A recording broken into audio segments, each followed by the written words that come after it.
around? Well, pressuring, they have many means at their disposal. They are putting up pressure on many, many people. And at the end, I don't think that it will even help Israel. Why, if this is true, why would the President of the United States pay attention to that lobby? They are strong. Strong in what sense? They are controlling many things. Controlling what? Newspapers, medias, Your Majesty. banks, finances, and I'm going to stop there. Well, now wait just a second. You really do believe that the Jewish community in the United States is that powerful? They make the media reflect their view of foreign policy? Mm-hmm. Yes. They do not report, we do not report honestly? Don't mix things, please. I don't say the media. I say in the media they have people. Not the entire media. Some newspapers will only reflect their views, yes.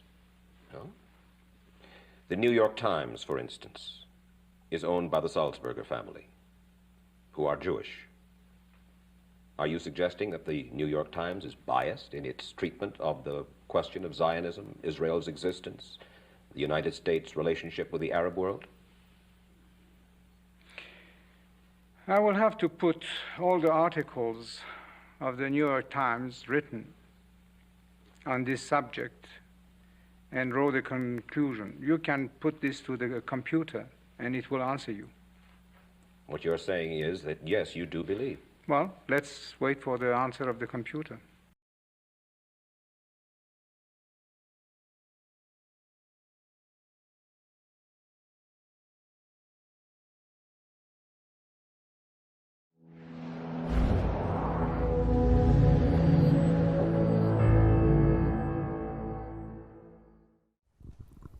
Hi, thank you so much for your talk. I was just wondering if you could speak a bit about the Jewish lobby in the US and the role that they play in the injustices that are happening in Israel at the moment, and in particular what you kind of think their motives are. I mean, are they part of War Inc., or are they very kind of culturally, kind of religiously kind of motivated?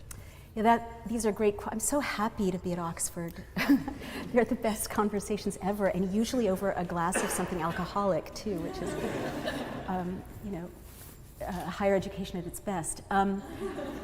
So there's some great books about the Israel lobby, and I definitely would say they're not religious. That overwhelmingly, I think that a lot of geopolitical interests are using religion, and this happens on the Muslim side too, and we could have evenings devoted to it, are using religion and manipulating people who have very little power with religion, but that the real interests are money and transcend nations. That basically what's happening right now in the world is ordinary people are beginning to realize through the internet that there are no enemies, right? That everyone pretty much wants to live in peace and protect the planet, right? Especially your generation. I think it's harder to sell you guys the idea that, someone's totally alien to you.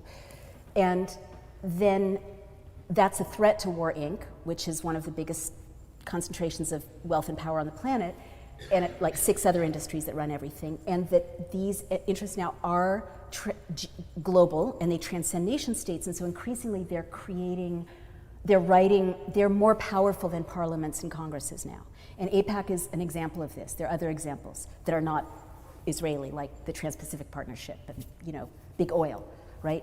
But what AIPAC does is it definitely silences reporting that's balanced on this kind of thing. But what AIPAC does is it definitely silences reporting that's balanced on this kind of thing. It definitely funds, this has been well established, gives early seed money to candidates so that by the time people are elected, they really can't deviate from a support for Israel, whatever Israel is up to, party line, or else they won't have the money to get reelected. It definitely funds, this has been well established, gives early seed money to candidates so that by the time people are elected, they really can't deviate from a support for Israel, whatever Israel is up to, party line, or else they won't have the money to get reelected. And there's an unholy alliance. There's an unholy alliance. Basically, AIPAC. Look, I couldn't draw you a Venn diagram, but basically, AIPAC and a number of other entities really profit. Raytheon. I mean, any number of entities that primarily are funded by war, contractors in Washington, D.C. with big houses. Like I hear from my sources in the intelligence world that we have to keep going with ISIS and with, drumming up war Inc. forever. And the sound bites you're getting now in Britain that this will be years and years and years of conflict. You could know at the beginning of World War II that it would be years and years and years of conflict. History doesn't work that way. But if you're War Inc., you have to prime populations, especially democracies, for years and years and years of conflict because that's where the vast profits are generated. So basically, there's a huge movement of young Muslims who are sophisticated, young Jews who are sophisticated, people all over the world who are just sick of this and ready to just kind of create a civil society. But they don't own the media, they don't own the politicians, and so AIPAC and other interests are, and also Kuwait and, Saudi Arabia are obstacles because there's profit to be made in keeping us hating each other. States and now in Britain. It doesn't matter how many people hate us in democracies with strong freedoms, right? It's just hate. I mean, in America, when we had strong civil liberties, the Nazis would march in Skokie, Illinois every year, and it was just hate. It can't hurt you that much as long as your civil liberties are protected. But when you get this erosion of civil liberties in Britain and America, everybody's at risk. And it can be because you spoke up against Israel and now you're a national security threat, or it can be because you spoke up against big oil or against some development in Oxford that's going to annihilate the skyline, and you're a threat to national security. That's the terrorism card always opens the door for going after activists or minorities or civil society people who are targeted in any way. So I would say don't worry about it. Let's focus on strengthening civil society everywhere and also just making sure that criticisms are accurate. The other thing I say to people who ask me this is, right now, we're killing their kids, we're not saying we're sorry, and anti-Semitism is on the rise around the world. Why don't we stop killing their kids, obey international law, not engage in atrocities, and then see if anti-Semitism drops? And if we behave ethically and people still hate us, it's their problem, right? It's not our problem.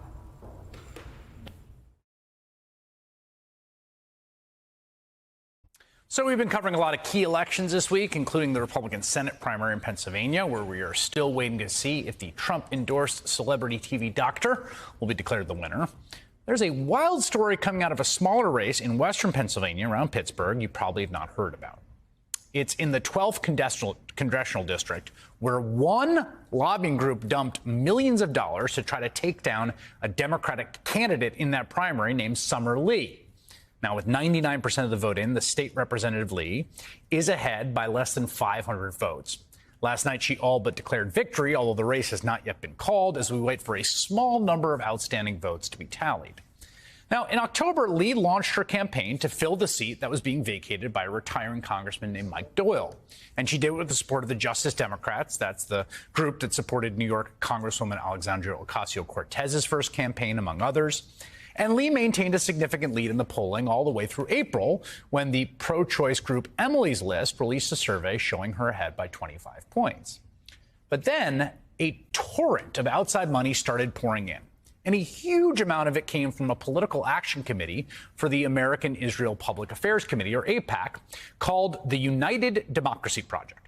Now, The Intercept reports that in less than a month, the United Democracy Project poured more than $1 million into ads in Pennsylvania's 12th district. The bulk of the messaging attacked Lee, though just over $100,000 went to materials supporting her main challenger, attorney Steve Irwin. In total, listen to this number, United Democracy Project has spent more than $2.3 million on the race so far. $2.3 million in a random congressional primary in a race where the top two candidates spent under $1.4 million combined.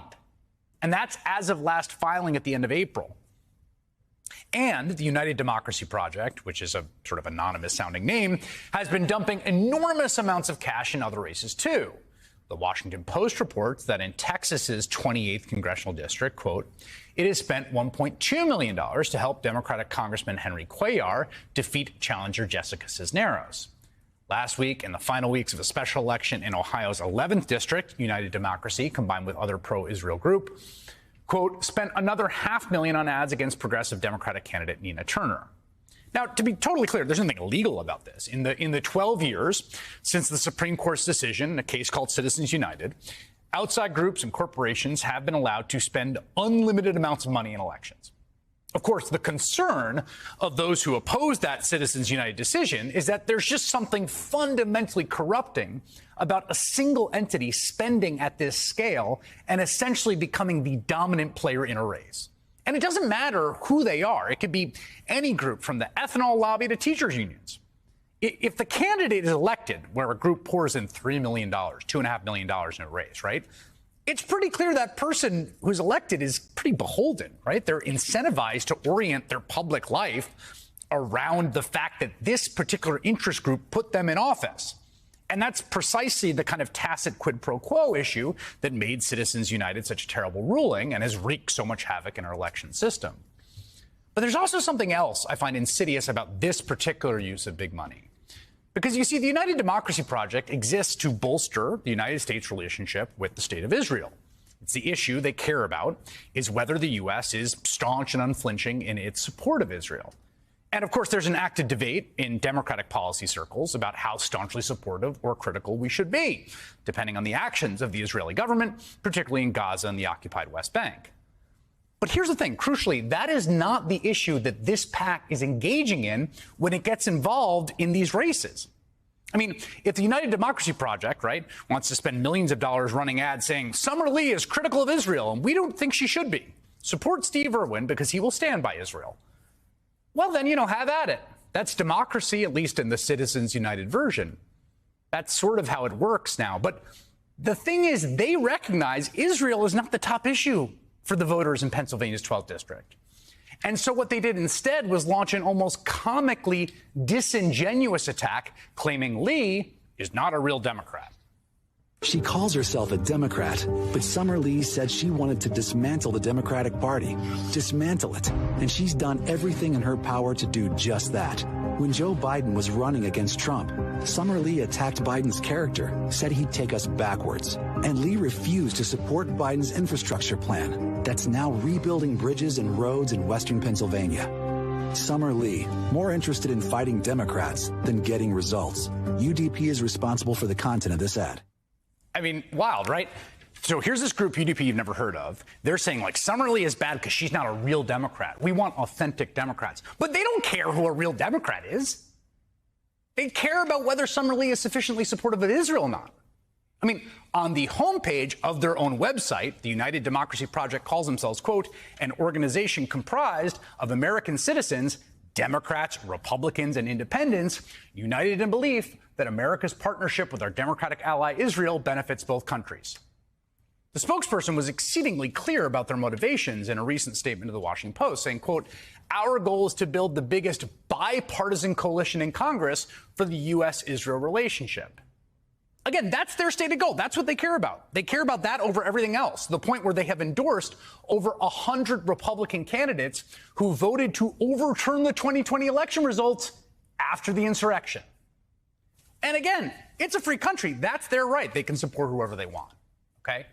But no one should be taking any lectures from them about who and who is not a real Democrat. We should all be really clear about what this is really about, because it's going to keep happening.